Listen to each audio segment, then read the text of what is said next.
नमस्कार दोस्तों, only static GK with Ayush channel पर आपका स्वागत है। इस वीडियो में हम लोग अध्ययन करेंगे विश्व की प्रमुख झीलें। विश्व की प्रमुख झीलें पढ़ने से पहले हम लोग जान लेते हैं कि झील होती क्या है। एक ऐसी जलराशि जो चारों तरफ से स्थलबद्ध हो झील कहलाती है। झील होने की दूसरी शर्त यह है कि उसका पानी काफ़ी स्थिर होना चाहिए। जैसे एक कोई छोटा तालाब है, अगर उसके आकार को बहुत बढ़ा कर दिया जाए तो वो झील की श्रेणी में आ जाएगा। अब हम देखते हैं झील कितने प्रकार की होती है। लवणता के आधार पर झील दो प्रकार की होती है, खारे पानी की झील और एक मीठे पानी की झील।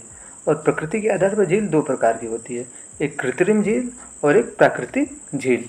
जैसे कृत्रिम झील क्या है कि यदि कोई नदी इस दिशा में बह रही हो और यहाँ पे एक बांध बना दिया जाए तो बांध के इस साइड में काफ़ी सारा पानी इकट्ठा हो जाएगा और एक झील निर्मित होगी, जिसे कि कृत्रिम झील कहेंगे। अब देखते हैं प्राकृतिक झील। प्राकृतिक झीलों के प्रकार। क्रेटर झील। क्रेटर झील का निर्माण जो है मृत ज्वालामुखी से होता है। जैसे मृत ज्वालामुखी है और इसके ऊपर वाले हिस्से पे गड्ढा आकृति बन जाती है और यहाँ पे काफ़ी सारा पानी बारिश और अनुस्रोतों से जमा हो जाता है। तो इस प्रकार से क्रेटर झील का निर्माण होता है।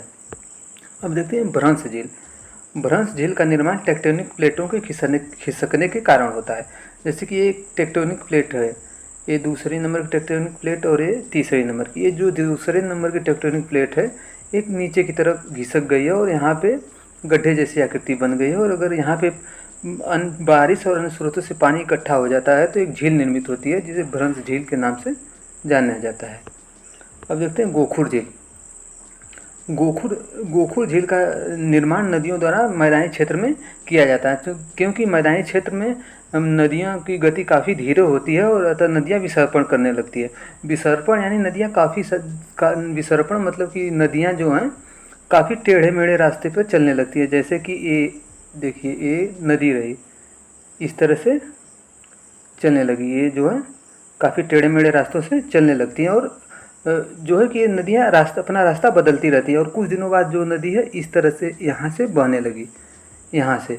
और ये जो हिस्सा है ये बिल्कुल अलग हो गया नदी से। इस प्रकार एक अर्धचंद्राकार आकृति निर्मित हुई, अर्धचंद्राकार आकृति निर्मित हुई और यहाँ जल भर गया। इस प्रकार की झील को गोखुर झील कहते हैं। अब देखते हैं लैगून झील। लैगून झील का निर्माण समुद्र के किनारे पे होता है। जैसे ये कोई समुद्र का तट है, ये समुद्र का तट है और ये पूरा समुद्र है। अब धीरे धीरे क्या होगा कि बहुत सारे मिट्टी बालू अन्य कारणों से ये धीरे धीरे ये पूरा हिस्सा ब्लॉक हो जाएगा और इसका जो कनेक्शन है समुद्र से बिल्कुल कट जाएगा। तो इस प्रकार जो यहाँ पे जो झील निर्मित हो गई, इस झील को कहते हैं लैगून झील। लैगून झील खारे पानी की झील होती है। वोलन झील।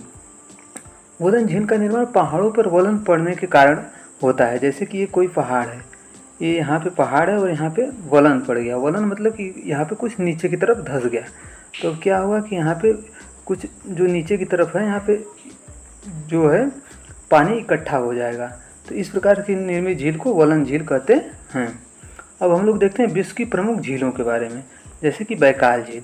बैकाल झील रूस में स्थित है।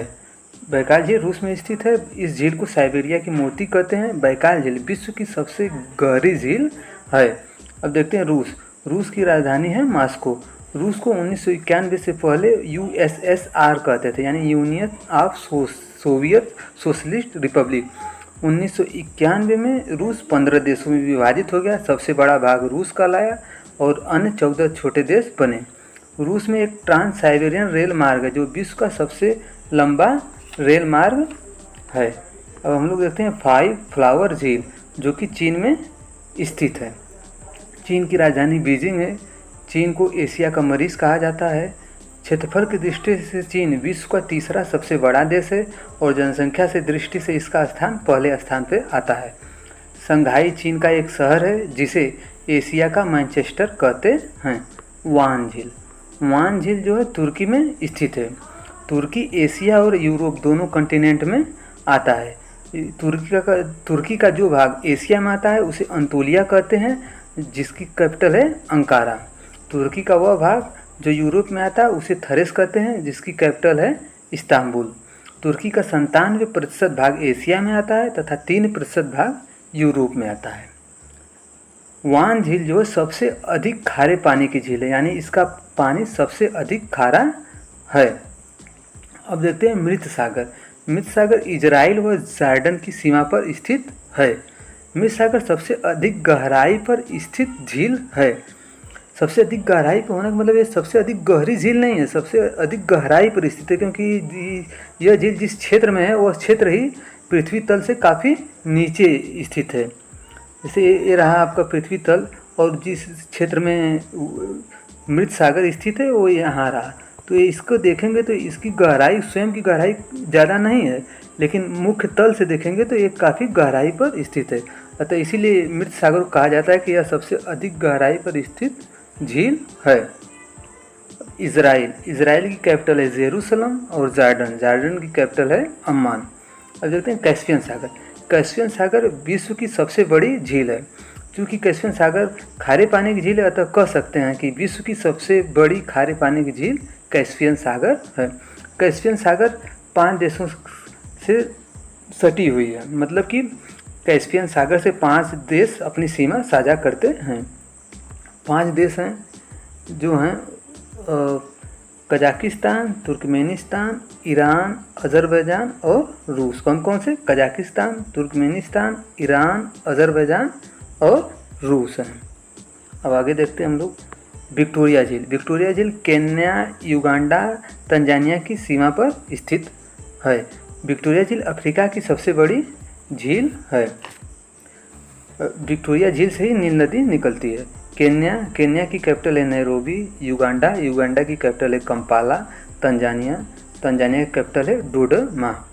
तंजानिया विश्व का पहला ऐसा देश है जिसने महिला बैंक खोला था। भारत महिला बैंक खोलने वाला विश्व का तीसरा देश है। भारत का महिला बैंक 2013 में खोला गया और 2017 में महिला बैंक का विलय SBI बैंक में कर दिया गया। टंगानिका झील अफ्रीका। टंगानिका झील विश्व की सबसे लंबी झील है। अब हम लोग देखते हैं टिटिकाका झील।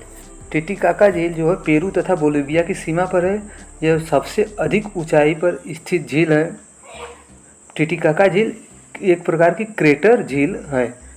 अब देखते पेरू की राजधानी है लीमा। बोलिविया की राजधानी है लापाज। ग्रेट साल्ट लेक जो कि USA में स्थित है। अब देखते हैं ग्रेट लेक कोई एक लेक नहीं बल्कि बहुत सारी लेक का समूह है। ग्रेट लेक एक लेक नहीं है बल्कि 5 लेक का समूह है, जिसमें सुपीरियर झील, मिशिगन झील, ह्यूरन झील, ईरी झील, ओंटेरियो झील। कौन कौन सी? सुपीरियर झील, मिशिगन झील, ह्यूरन झील, ईरी झील और ओंटेरियो झील। जिसमें से मिशिगन झील जो है ये पूर्णतः USA में है, और बाकी अन्य 4 जो झीलें हैं वो USA और कनाडा की सीमा पर है। आइए हम इनको मैप के द्वारा देखते हैं। ये रही आपकी lake Superior, lake Michigan, lake Huron, lake Erie और लेक ओंटारियो। आप देख सकते हैं कि ये कनाडा और USA की सीमा है। ऊपर की कनाडा है और नीचे जो है USA है। तो अब देख सकते हैं कि ये जो मिशिगन है पूर्णतः जो है USA में, ये वाला हिस्सा USA है और ये है आपका कनाडा। तो ये पूर्णतः देख सकते हैं कि लेक मिशिगन जो है USA में है। अब देखते हैं माराकैबो झील जो कि है वेनेजुएला में।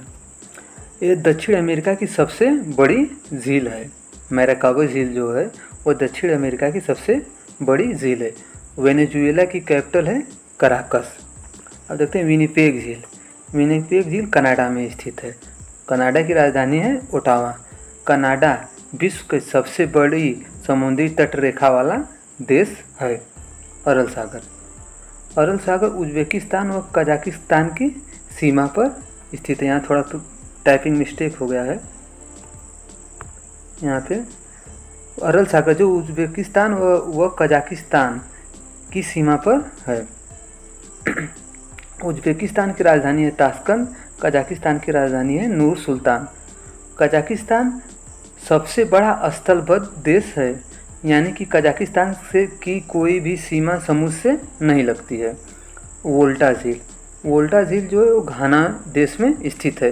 घाना देश का पुराना नाम इसी झील के नाम पर पहले ओल्टा था और घाना की राजधानी है अक्कारा। दोस्तों, वीडियो अच्छी लगी हो तो वीडियो को लाइक करें और चैनल को सब्सक्राइब करें और आगे की वीडियो देखने के लिए बेल आइकन को प्रेस कर लें। जय हिंद।